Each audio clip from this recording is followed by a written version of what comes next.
कहाँ से पकड़ के लाया इसको? आई बारू बंगाल से गोरी बचके। आप भी ठीक करके देता हूँ।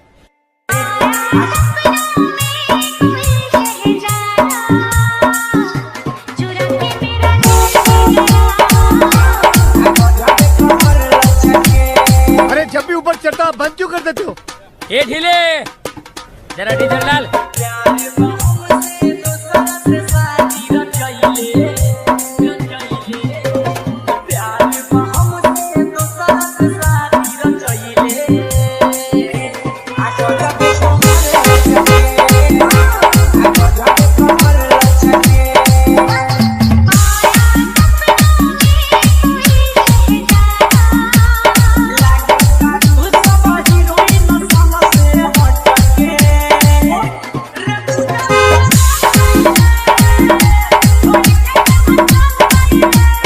Bihari music, Bihari music, Bihari music.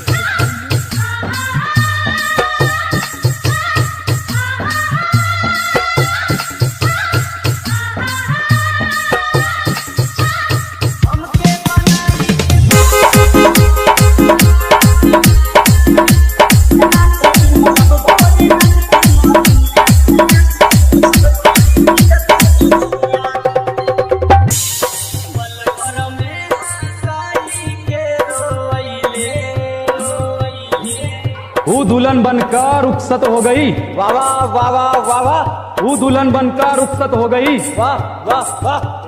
कहाँ तक करोगे ऊ का पीछा? वो किसी और की हो गई।